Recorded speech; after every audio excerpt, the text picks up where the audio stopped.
Assalomu alaykum do'stlar, yaxshimisizlar? Mushaqlar xayrli bo'lsin. Babirning arkasından qulluq salom. Bugun muzokara qiladigan temamiz genitiv.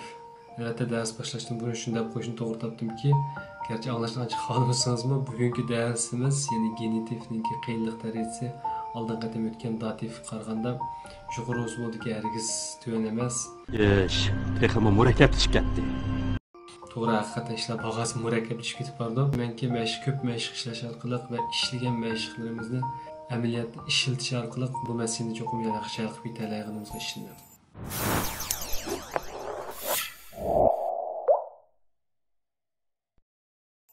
Shundaqda biz amsa hozirgacha o'tgan butun darslarimizni nihoyatda qisqa tatliqlan bir yig'inchoqlab boqaylik. Nominativning savoli ve u вас. Kim ve nima? Akusativning savoli when u вас. Ama undan siz yana wohin deb bir savol bor. Bu savolga javob bo'lib kelgan ahvolasizmi? Siz akusativ deb hukm qilsangiz bo'ldi. Uchinchisi dativ when, van, wo. İkinci qatorda biz nemis tilidagi eng muhim nuqta ya'ni deklanasiya, ya'ni artikellarningki kazuslar qarta o'zgarishini ko'ramiz. Nominativda der, di, das ve di, ya'ni bu yergisi plural, ya'ni ko'plik. Di'da hech qanday o'zgarish bo'lmaydi. Akusativda faqat va faqat derdil o'zgarish bo'ladi. Der, denga o'zgarib ketadi. Derga yondash bo'lib kelgan aynga o'zgarib ketadi. Qolgan artikellarda, ya'ni dasda va yoki dida va yoki ko'plik qo'shimchasi dilarda hech qanday o'zgarish bo'lmaydi. Dativ undan emas, dativda hammasida o'zgarish bo'ldi. Ya'ni der bilan das ikkisi o'xshashlab demga o'zgarib ketadi. Birlik di derga o'zgarib ketadi. Ko'plik di denga o'zgarib ketadi. Buni cho'qim yodlashimiz kerak. Yok qanday gaplar bu? Üçüncü nokta, nəhayət mühim preposision, yəni hər bir kazusqa xas təvə bo'lgan bağlayıcı qo'shimcha. Buni misol deb bilsaq, nominativniki hech qanday preposisiyasi yo'q, ammo akusativning bizda o'tgan 5 preposisiyasi bor. Albatta dativning o'ziga xos 10 preposisiyasi bor. Xo'sh, endi bugungi o'tmoqchi bo'lgan darsimiz bo'lsa, genitiv. Genitiv degan bu jumla bo'lki nəhayət bir xil alayli bir jumla deb deyishga bo'ladi. Genitivni boshida bilish uchun cho'qim genitivlik o'zgarishlarni cho'qim nazarda saqlab qilishga bo'lmaydi. Genitivlik o'zgarishlar dativga o'xshash butun artikellarda o'zgarish bo'ldi. Das artikel desga o'zgarib ketadi, di artikel derga o'zgarib ketadi, der artikelmi desga o'zgarib ketadi, di artikelmi derga o'zgarib ketadi. Garchi genitivda dativga o'xshash deklinasiyon, ya'ni butun artikellarda o'zgarish bo'lsa-mu, ta'limimizga genitivdagi deklinasiyon dativ qaraganda sal oddiyroq tushunishga va yoki as tushunishimizga sal oddiyroq deb qarayman. Masalan, biz bunday tutsak bo'ldi. Der desga o'zgardi, dasmi desga o'zgardi. Di derga o'zgardi, albatta plural, ya'ni ko'plik dimu derga o'zgarib ketdi. Endi bu nima o'zgardi, buni ma'nosi nima degan ahvolasida genitivni misol uyg'urchalashtirib degan vaqtimizda bu ma'lum bir narsaning degan gap bo'ladi. Genitiv kelgan vaqtida ma'lum bir narsaningki degan, ya'ni ma'lum bir narsaning degan gap. Aniqroq misollar deb aytganimizda das Kind bo'lsa des Kindes bo'ladi. Das Kind degan bu bola. Des Kindes bo'lsa bu bolaning degan gap. Shunga o'xshash der artikelga kelganlar der Mann, u er. Des Mannes bo'lsa u erning. Shunga o'xshash die Frau, ya'ni u ayol, der Frau. Bu yerga kelgan vaqtida u ayolning degan gap bo'ldi. Shunga o'xshash eng asosiysi die Menschen, insonlar va yoki odamlar, der Menschen bo'lsa insonlarningki va yoki odamlarningki. Ammo bir nihoyat muhim bir nuqta bor. O'zingiz balki bayqagansiz, des Kindes degan vaqtida keyindagi kindning keyinigi es qo'shimchasi kelib ketdi. Albatta, asosiyki der Mannning keyinigi, ya'ni Mannning keyinigi des Manns genitivlik o'zgarish qilgan vaqtda Mannning keyinigi o'xshashli es kelib qoldi. Es qo'shimchasi kelib ketdi. Buni biz shu genitivniki biz unda hayt, ya'ni genitivning bir xil o'zgacha alayligi deb ataymiz. Agar bir jumla kelgan vaqtda bir savol qo'yamiz, agar bu savolga javob topa olsak, bu dal biz izlayotgan genitivdir. Xo'sh, vaqtida bu savol nima deb so'raldi. Bu savol genitivning o'ziga xos savol bo'lsa, wessen, ya'ni kimning. Agar kimning degan savolga bir jumla biz berilgan jumla javob topa olsak, bu dal biz izlayotgan genitiv bo'ldi. Misol deb qo'yaylik. Ich gehe in das Haus des Freundes. Ya'ni men do'stimning uyiga boraman. Lekin ba'zanlar shuni o'ylagan bo'lishlari mumkin, bu jumla biz dativ altida degil bo'ladi-ku, ya'ni aytib beraylik, dalalaydi-ku deb. Vaholanki biz datif holatini dalalaymiz, ammo buni biz genitiv holati degan vaqtda texim badiiy, texim bir go'zal holatda olinadi. Biz nurg'un narsani genitiv ishlatgan gapning hammandagidek biz datifga o'zgartiramiz.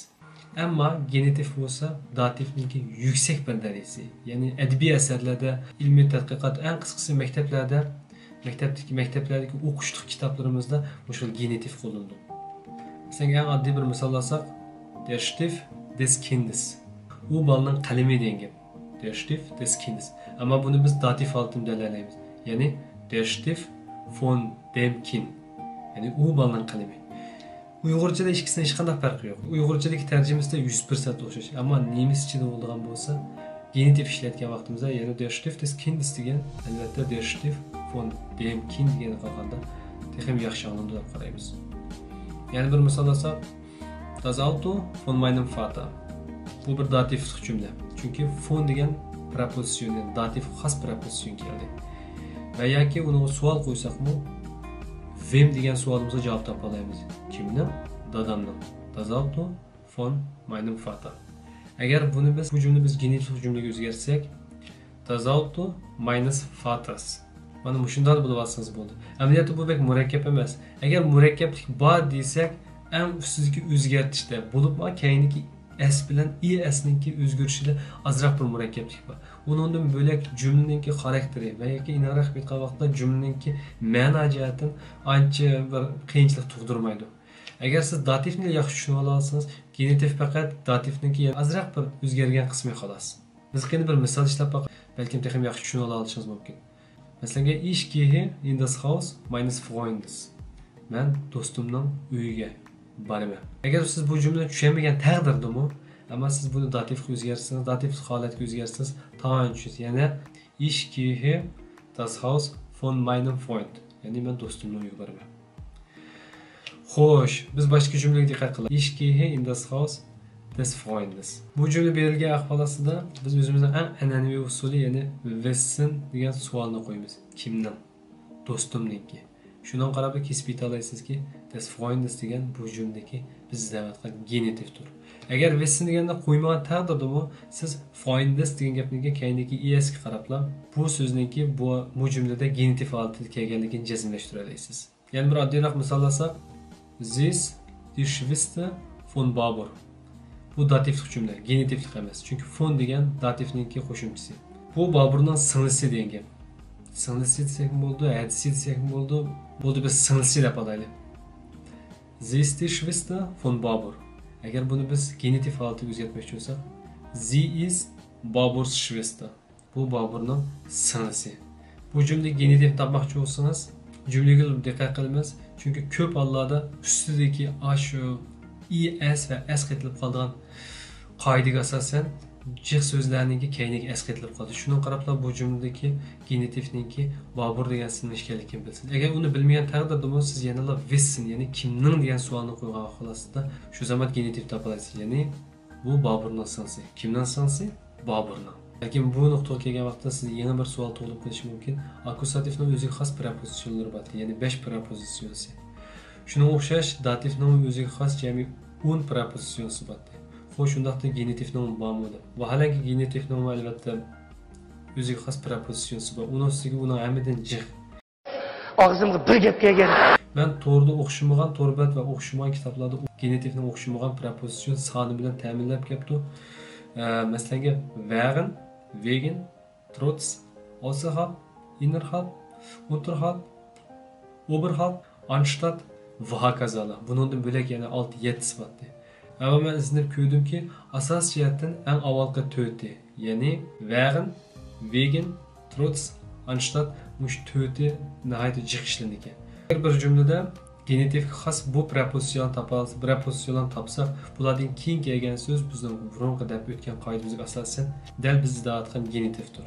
Masalan, kelib esa während der Sommerferien habe ich gearbeitet. Degan bu so'z genitivning xos prepositsiyasi. Bu deganlik bundan keyin kelgan so'z cho'qim genitivlik o'zgarish ilib berish kerak. Xo'sh, undaqda Sommerferienning artiklisi cho'qim bilishimiz kerak. Sommerferienning artikli, ya'ni yozlik ta'tilning artikli die. Üstü deb o'tganimizdek, agar genitiv bo'lib qolsa, die der o'zgarib ketdi. Shu qoidaga asoslanganda Sommerferien bunun oldidagi die derga o'zgarib während der Sommerferien habe ich gearbeitet. Während degan orliqida jarayonda degan. Ya'ni ta'til jarayonida men ishildim. Während degan so'z kelgan, yana bir misol olsak, während des Spiels habe ich dich gesehen. Ya'ni musobaqa jarayonida men seni ko'rdim.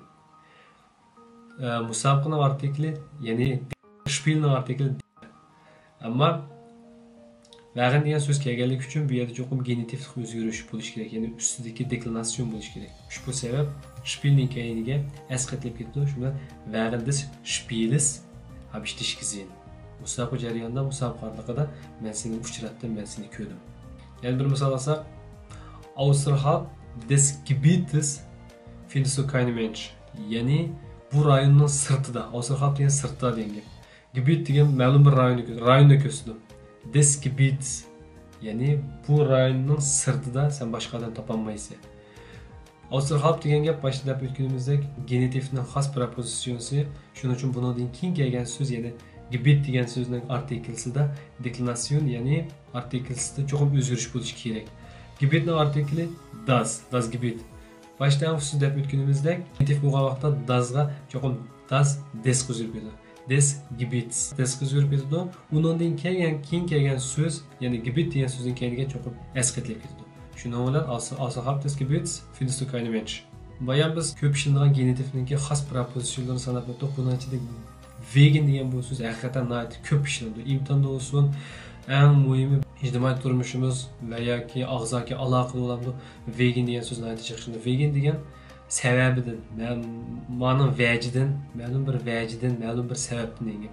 Masalan, kelib aytsak, mushu masala tufaylidan biz uyga ketamidik degan gapni agar tarjima qilsak, wegen der Probleme können wir nicht nach Hause gehen. Das Problemning tarjimasi masala, vaqa, chatoq degan gap. Agar buning ko'pligi, ya'ni mush masala va yoki mush chatoqlar. Hamda xo'sh, ibamqi wegen degan genitivning xos prepositsiyasini ishlatgan vaqtimizda bu jumlaning ma'nosi mushu masala tufaylidan biz uyga ketamidik. Bunga o'tgan darslarda hargiz cho'chib ketmang. Haqiqatan bu boshda sal sizga nisbatan, ya'ni biz anglab boqmagan bir tilni o'rganguchi bizlarga nisbatan haqiqatan sal taskin to'xtaydi. Ammo men ishlayki, buningki faqat bu qiyinchilikimiz faqat bir yil davomlashadi, endi kelar ishlar o'zining xo'tiga tushib ketadi. Oxirida har qaysinglarning ishlari futuq tilayman. Tininglar salomat bo'lsin, ishlaringlar futuq bo'lsin.